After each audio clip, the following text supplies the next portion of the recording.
की पंचायत राजमधल्या स्त्रियांच्या सहभागामुळे काय स्वरूपाचे बदल त्यांना जाणवत आहेत? आज 8 मार्च खूप वेगळ्या पद्धतीने साजरा करण्यासाठी जमलेल्या सर्व नागरिकांना, कारण आपण नागरिकांच्या हक्कांबद्दल आणि लोकशाहीबद्दल बोलायला जमलोय. आणि आता मगासपासून या सगळ्या वक्त्यांचा ऐकताना मी पार्श्वभूमी लिहित होती. कोणतं वातावरण आहे? लोकशाहीबद्दल आपण बोलतो आहोत त्याच्याबद्दल. तर आज नवीन आव्हानं काय काय दिसत आहेत, नवीन परिस्थिती काय आहे आपल्यासमोर. खुल्या अर्थव्यवस्थेने बाजाराचा जो प्रभाव आपल्यावर टाकला आहे, सर्व जगण्याच्या उपजीविकांचं, जंगल, जमीन, पाणी, बाई, फक्त बाई सौंदर्य प्रसाधन नाही, आता पुरुषाच्या केसापासून नखापर्यंत या सगळ्या गोष्टींचं जेव्हा वस्तूकरण होतं तेव्हा मूल्यांच्या बद्दलच्या चर्चा कशा करायच्या, हा खरा मोठा प्रश्न आहे. नवीन तरुणांच्या सगळ्या बदलत्या आकांक्षा, चळवळवादी, सर्व जगण्याच्या व्यवस्थेने केलेलं निसर्गाची लूट आणि त्याच्यातनं आपल्यासमोर उभी केलेली ग्लोबल वॉर्मिंगसारखी आव्हानं आणि गेली 2.5-3 वर्ष करोनाचे घेतलेले अनुभव, या सगळ्या पार्श्वभूमीवर एक वर्ग चिंतेत आहे आणि मोठा वर्ग याच्या काही प्रश्नांची त्यांना पडलेलीच नाही. अशा सगळ्या पार्श्वभूमीवर आपण जेव्हा लोकशाहीबद्दल बोलतो आहोत तेव्हा पहिल्यांदी आयोजकांचं मनापासून कौतुक आणि त्यांना आभार व्यक्त केल्याशिवाय राहता येत नाही. कारण स्त्रियांची चर्चा म्हणजे फक्त स्त्रियांबद्दलची नाही आणि लोकशाहीची चर्चा म्हणजे निवडणुकीची चर्चा नाही. त्याच्या पलीकडे आपल्याला आत्ताचे मतदार आणि पुढचे मतदार येऊ घातलेले काय करू शकतात याचा शोध घेण्याची ही प्रक्रिया म्हणून आपण या सगळ्याकडे पाहतो आहोत. आणि या सगळ्याच्यात मगासचे जेव्हा 2 प्रश्न आले त्यातला एक, लोकप्रतिनिधींना आमदार खासदारांची परीक्षा का नसावी. खरं ती नसावी का असावी हा प्रश्नच नाहीये. ती घेण्याची संधी लोकशाहीने आपल्याला कायम दिलेली आहे. प्रत्येक उमेदवाराला पारखून घेण्याची, मत देण्यापुरती संधी आहे. आपण पारखून घेतो किती एमचा प्रभाव आपल्यावर असतो. आणि आता त्या 4था एम, मनी, मसल आणि मॅन बरोबर आता मीडिया, या सगळ्याचा आपल्यावर परिणाम होतो का? मग ही पारखून घेण्याची प्रक्रिया आपण करत नसू, ती करायला पाहिजे. तीच गोष्ट 5 वर्षाच्या मधल्या काळात यांनी दिलेल्या जबाबदाऱ्यांचं पालन केलं का? आणि ते पालन केलं तर पारदर्शकतेने आणि सहभागी पद्धतीने झालं का? मग निधी खर्च झाला नाही तर तो आपल्याला समजणाऱ्या यंत्रणावर आपण लक्ष ठेवतो का? त्यामुळे हे सगळे प्रश्न आहेत, त्याची उत्तरं सामान्यातल्या सामान्य माणसाकडे आहे आणि ते बदलण्याची ताकद पण त्याच्याकडे. याची जाणीव आपल्याला करायला पाहिजे. आज ही चर्चा आपण करतोय, 8 मार्चला सुरुवात झाली 1975, 46 वर्ष झाली. 46 वर्षांनी स्त्रियांच्या प्रश्नाची चर्चेची दिशा बदलती आहे. आणि 73व्या घटना दुरुस्तीने पंचायतींचा दर्जा हा स्वायत्त संस्थांचा खरोखर झाला का, या दिशेने आपल्याला बघायचे. आपल्याला सेशनमुळे निवडणूक आयोग कळला, आपल्याला महिलांच्या आरक्षणामुळे बायका खुर्चीत बसलेल्या दिसल्या. काय केलं त्याच्यावर मी पुढे येते, पण या दिसल्या. आणि वित्त आयोगाला इन्कम टॅक्स सारखे आपण कसे रिटर्न फाईल करायचे हेही आपण चाणाक्षपणे शिकून घेतलं. पण त्याच्याच बरोबर ग्रामसभांना मिळालेली शक्ती आणि संसाधनांचा वापर करण्याची नियोजनाची आपली ताकद, याच्यावर अजून खूप आपल्याला काम करायचे. 30 वर्षानंतर आपण लहान नाही, मेजर केव्हाच झालोय, तेव्हा अजूनही बाल्यावस्थेत असणाऱ्या या व्यवस्थेचं काय करायचं हा पण माझ्यासमोरचा प्रश्न आहे. आणि ज्या वेळेला बायकांना ही संधी पंचायत राज मिळाली तेव्हा सर्व पक्षांचा एक प्रश्न होता नेत्यांचा, एवढ्या बायका सापडणार कुठे आणि आणायच्या कुठे. कारण थोड्या नाही, आपल्याकडे 28,000च्या जवळपास स्त्रिया आहेत, ग्रामपंचायती आहे. या ग्रामपंचायतीत सरासरी 9 ते 10 माणसं आपल्याला स्त्रिया आणायच्या कुठनं. तेव्हा तिथनं ओढून ताणून आणल्या. स्त्रीवादी चळवळ एकीकडे सुरू असताना या पंचायत राजचे प्रयोग कर्नाटकपासून 25% सगळीकडे सुरू झाले.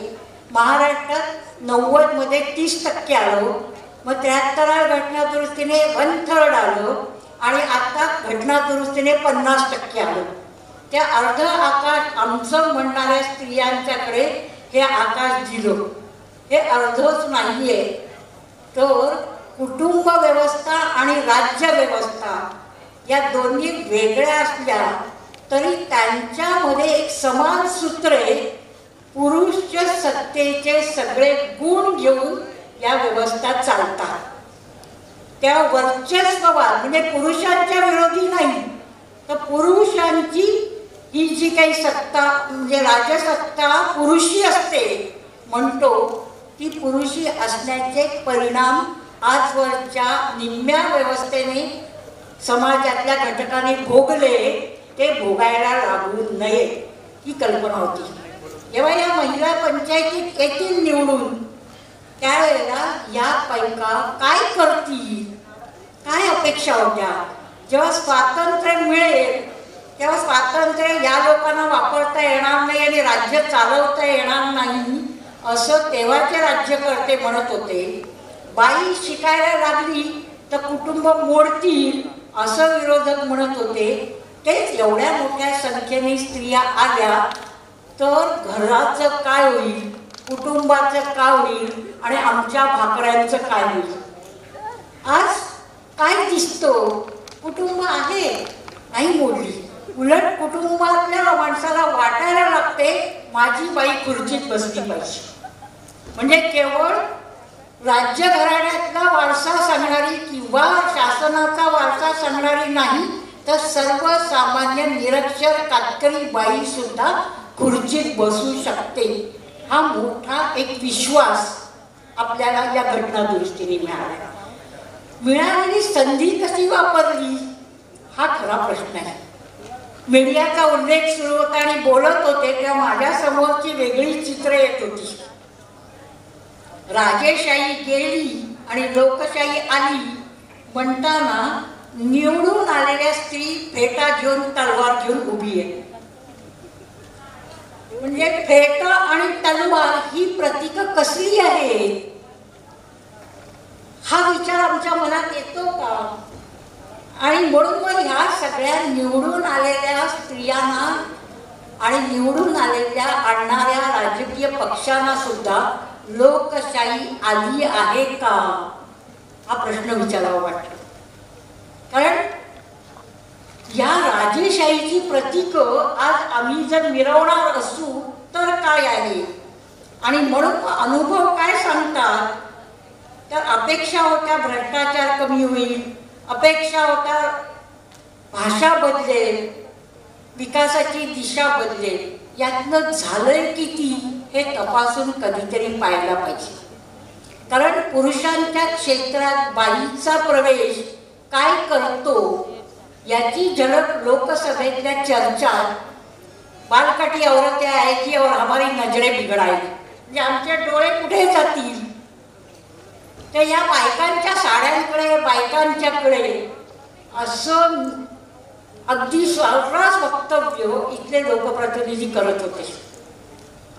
पण मग आता उल्लेख त्या काही करत होत्या की एवढे दागिने बाईच्याच नाही, आमच्या राज्यकर्त्यांच्या हातातल्या दाढी बोटातल्या आणि गोल्ड म्हणणारे सगळे आणि त्यांच्या गाड्या आणि त्यांच्या ह्याच्यामध्ये पण प्रतिबिंबित होते. त्यामुळे या सगळ्या ह्याच्यामध्ये एक आव्हान बायकांनी पेललंय. ते काय तर कुटुंब व्यवस्थेमधली लोकशाही व्यवस्था नाही. कुटुंबामध्ये आपल्याकडे लोकशाही निर्णय प्रक्रिया नाही. कुटुंबामध्ये एक प्रकारची कर्त्या माणसाची हुकुमशाही असते. त्या व्यवस्थेतले बाई समाजामध्ये सुद्धा जेव्हा जाते तेव्हा समाजामधली राज्यव्यवस्था सुद्धा याच प्रकारच्या हुकुमशाहीने तिच्याबरोबर वागू पाहते. आणि म्हणून निवडून आलेल्या बाईला काय सांगतात, सही करा आणि घरी जा, कारण घरामध्ये तुम्हाला काम असेल. घरी पाहुणे आले असतील, मुलं यायला वेळ झालेली आहे, त्यामुळे बाईला कळणार काय म्हणताना, बाईला जमणार नाही म्हणताना आज घडीला शासनाने सुरुवातीला प्रॉक्सी होते, ते प्रॉक्सी चालणार नाही हा पहिला आदेश काढला. बाईच बसली पाहिजे बाईच्या खुर्चीत हा दुसरा आदेश काढला. बाईंच्या ग्रामसभेच्या आधी स्त्रियांच्या सभा झाल्या पाहिजेत हा आदेश काढला. ग्रामसभा नाही. आज आपण काय म्हणतो, काल बायकांची ग्रामसभा झाली, आता तुम्ही येण्याची गरज नाही. ती बायकांची ग्रामसभा नाही, ग्रामसभा 100 शयांची नाही, सर्व मतदारांची. या टप्प्यापर्यंत आपल्याला पोचायचे. 10% निधी आहे, हा निधीचा वापर स्त्रियांनी कसा करायचा. करोना काळात अनेक ग्रामपंचायतींनी मार्चमध्ये पैसा खर्ची पडला नाही, तेव्हा हा पैसा आपल्याला हिशेब कसा करणार आहे.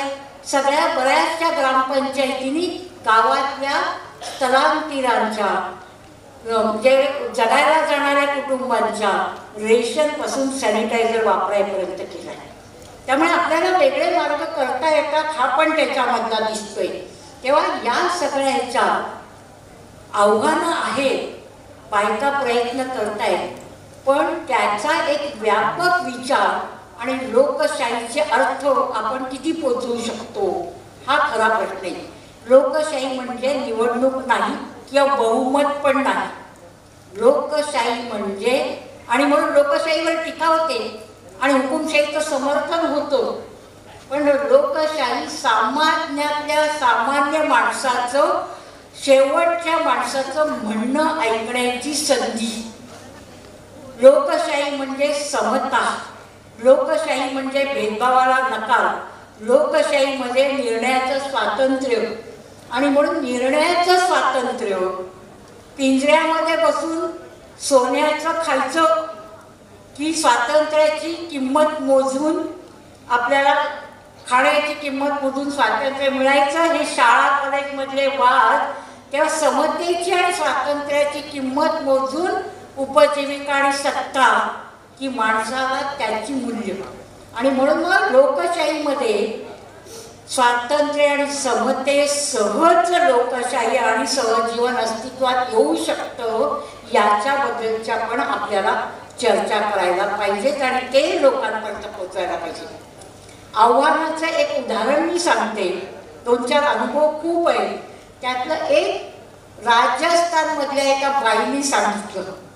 कारण आपल्याकडे ग्रामपंचायती किंवा पहिल्या स्थानिक स्वराज्य संस्था राजस्थानमधल्या नागोरमधून आहे. पहिली राजस्थान हा मागास म्हटला गेला तरी तिथल्या एका बाईने विचारलं होतं, जेव्हा राखीव जागेवर सरपंचाची खुर्ची जाणार तर आपल्या बायकोला उभं करायचं. बायको म्हणाली, अरे कसं जमणार आहे, माझी मुलगी तर 10वीला आहे, घरामध्ये अभ्यास करायचा आहे, एवढे मोठी गुरं आहेत ते करायचे, पण खुर्ची संस्कार नको म्हणून बायकोलाच करायचं. ती बाई म्हणाली की बाबा मला जमणार नाही. खूप पटवलं, नाही तू काही करायचं नाही, करणार मीच आहे. ती म्हणाली, म्हणजे लोक मला म्हणतील की अरे तू काय कर, तुझा नवरा करतो सगळं, म्हणजे माझी पण अनानी तुझी पण. त्याच्यापेक्षा सावित्रीबाईचा आपण उल्लेख करतोय. पटसावित्रीपेक्षा आधुनिक सावित्रीबाईंचं 2 दिवसांनी आपण प्रतिदिन करणार. ही आधुनिक सावित्रीबाई फुल्यानंतर ती सांगते, जुन्या सावित्रीसाठी मैं एक चुनाव लढूंगी लेकिन मुझे 3 चीजें चाहिए, 3 शर्ती अटी आहे. ज्या सावित्रींनी 3 अटीवर सत्यवानाचे प्राण आणले ये आधुनिक सावित्री काय सांगते, मैं चुनाव लड़ूंगी, कुर्सी पर बैठूंगी, पर आप मुझसे गरम रोटियां नहीं मांगना. म्हणजे घरामध्ये गरम जेवण वाढायला मी घरात असणार नाही हे तुला कबूल आहे का? दूसरी गोष्ट, मैं कभी घर से बाहर गई और कितने बजे आई ये मत पूछना. कारण गावात कधी मला, कारण सीओ भेटायला आले आणि बाई भांडी घासत होती, मग सीओनी ग्रामपंचायतीत थांबायला वेळ नाही. पुरुष सायकलवर काम चढवतो, शर्ट घालतो आणि जातो. मला भांडी घासायचं, ठेवायचं, साडी नेसायची, चालत जायचं, वाहन नाही, हे सगळं आव्हान पेरेपर्यंत सीओ निघून जातात. तेव्हा मला माहिती असेल तर मला थांबायचंय, मला फिरायचंय. तू विचारू नको किती वाजता गेलीस आणि किती वाजता आलीस. म्हणजे मी 24 तास घराच्यांच्या सेवेसाठी असणार नाही.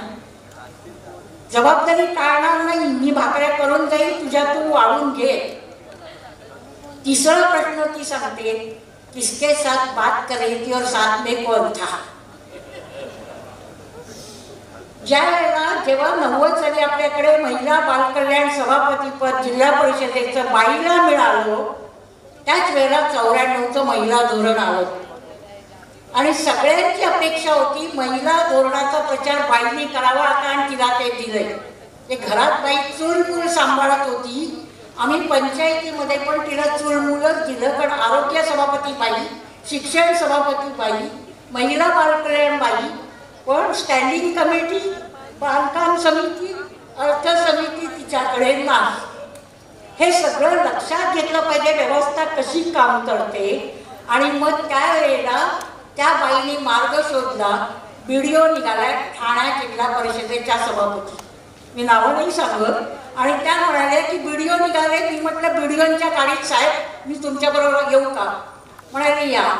हायरार्कीमध्ये व्हिडिओ मोठे की जिल्हा परिषदेची समाज कल्याण किंवा महिला बालकल्याण सभापती, तिच्याकडे वाहन नाही. आता व्हिडिओच्या गाडीत सगळे ग्रामसेवक बसलेले आणि मग बाई तुम्ही पुढे बसा, ड्रायव्हरच्या बाजूला व्हिडिओ, त्याच्या बाजूला बाई खूप खुशी, आज आपण गावात जाऊन आलो. त्या म्हणाल्या उद्या पण तुम्ही गावात जाल ना, मी पण तुमच्याबरोबर येईन. रोज बाई व्हिडिओच्या शेजारी बसून पुढे जातात. म्हणजे आपल्याकडे दुहेरी मापदंड बाईसाठी आणि पुरुषासाठी घरात नुसते नसतात, समाजात पण असतात. म्हणून पंचायतीत निवडून आलेल्या बाईला किंवा राजकारणात आलेल्या बाईला, समाजकारणात आलेल्या बाईला, नोकरीला लागणाऱ्या बाईला स्वतःला सिद्ध करावं लागतं. आणि हे सिद्ध करताना दुहेरी दबाव असतो. घर स्वच्छ राहिलं पाहिजे, पाहुण्यांचं आदर स्वागत केलं पाहिजे, घरच्यांची काळजी घेतली पाहिजे आणि पैसे मिळाले पाहिजे. त्याच्याचबरोबर चारित्र्यावर शिरतोडे उठतात. आता या सगळ्या आव्हानातनं सुद्धा बायका मार्ग काढतायत, खूप काही करतायत. पण शासनाची धोरणं कशी असतात? 14 वित्त आयोगाला निधी आला, त्याच्यात आरोग्य आणि शिक्षण आणि उपजीविका हा आहे. आमच्याकडे तो निधी कशात केला? गावात लाईट नाही, पण आम्हाला सगळं डिजिटल करायचं म्हणून शाळेला कॉम्प्युटर देऊन टाकायचे.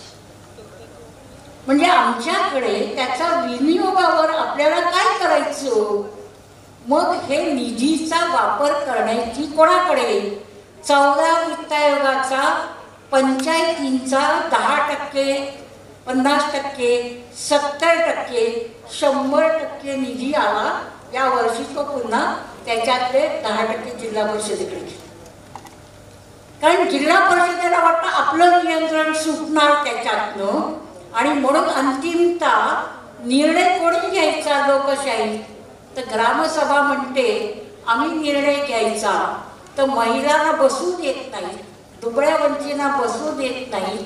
आणि बसलो आणि निर्णय घेतला तर कन्सल्टेशन सल्लागार होतं. आमचा निर्णयाचं महत्त्व शासनाकडे नाही, प्रशासकीय अधिकारी अंतिम निर्णय घेणार.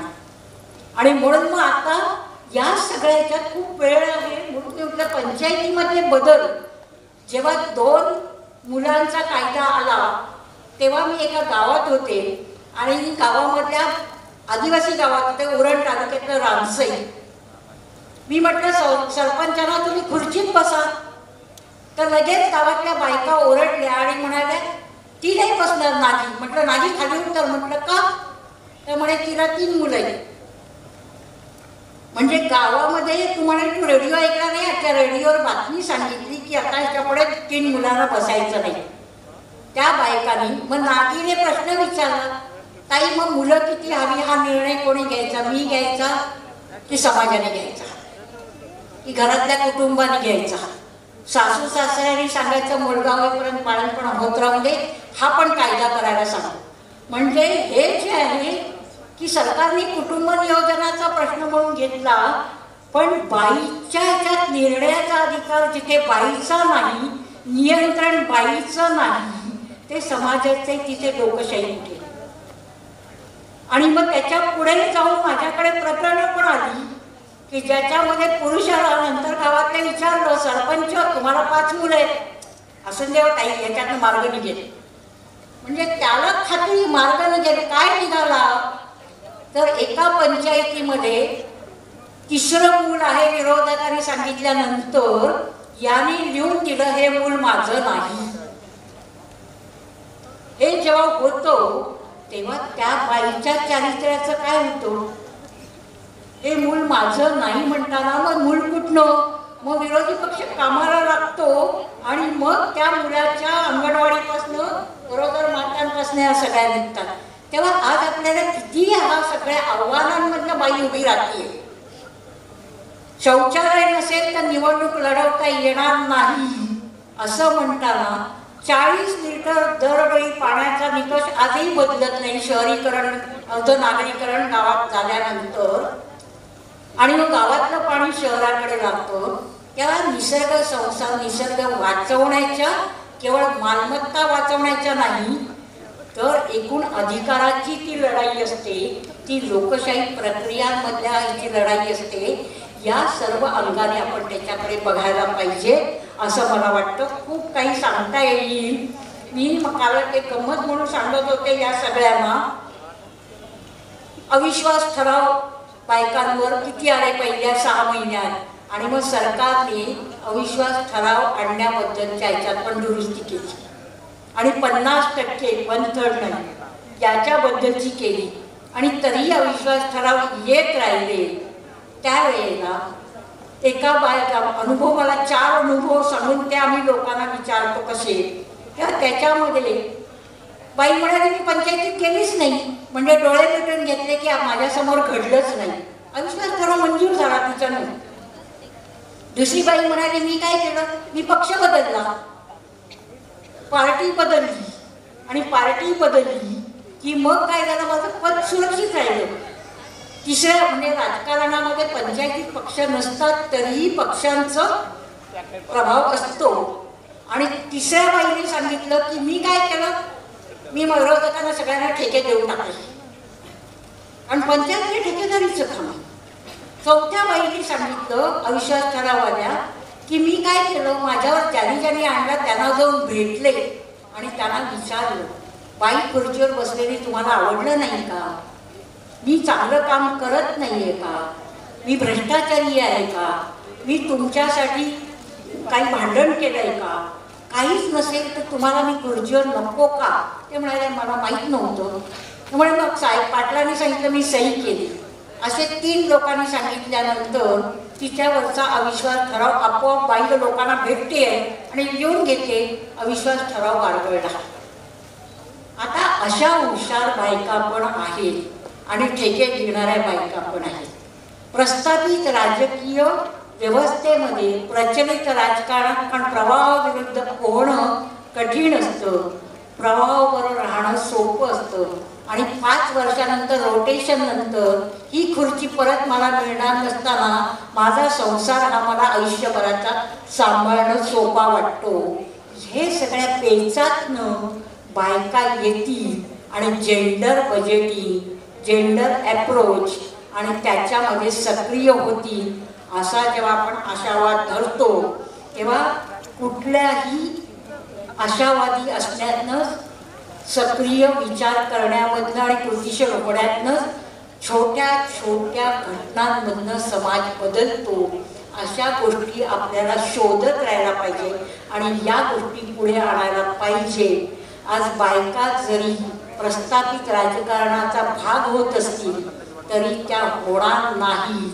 आणि सर्व स्तरावर कुटुंबापासून ते शाळेपासून ते सामाजिक बचत गटापर्यंत सबळीकरण नाही, बळ म्हणजे शस्त्रांचं, बळ म्हणजे संख्येचं, बळ म्हणजे धनाचं, याच्या पलीकडे सक्षम होणं म्हणजे आरोग्य, शिक्षण, उपजीविका, नात्यांना प्रश्नचिन्ह लावणं आणि सहभागी निर्णय प्रक्रियेतला सहभाग वाढवणं ही प्रक्रिया आहे. ती दीर्घकालीन आहे, हळू आहे, पण ती चालू ठेवणं ही आपली जबाबदारी आहे. आणि याच्या पुढे कोणाविरुद्ध बळाचा, संपत्तीचा, धनाचा, हिंसेचा, शस्त्राचा वापर होणार नाही. नागरिकांना मूलभूत हक्काने दिलेलं स्वातंत्र्य आणि समतेची हमी देईल असा समाज आपण सर्व निर्माण करू या आशावादासह मी थांबते. धन्यवाद. आंतरजातीय लग्न झाली किंवा जात पंचायतीच्या विरोधात लग्न झाली तर लोकांना वाळीत टाकलं जातं, व्यक्तीला, कुटुंबाला, आणि त्याच्यामुळे माणसं उद्ध्वस्त होतात. तर तो जो प्रश्न आहे त्याच्यात हा कायदा त्याच्या विरोधातला काय आहे आणि ही वाळीत टाकण्याची जी प्रक्रिया आहे ही लोकशाहीची विसंगत आहे आपल्याला माहिती आहे, पण याच्यावर मात कशी करायची? असीम सरोदे तो परवा पण येऊन गेला एका तारखेसाठी या सगळ्या प्रश्नांच्या केसेस चालवण्यासाठी. मुळामध्ये जात ही कशातनं निर्माण झाली आणि जात व्यवस्थेची बंधनं जेव्हा जाचक व्हायला लागतात त्यातनं व्यवस्थेतनं दबावातनं बाहेर पडण्याचे रस्ते नसतात तेव्हा कायद्याची मदत घ्यायला लागते.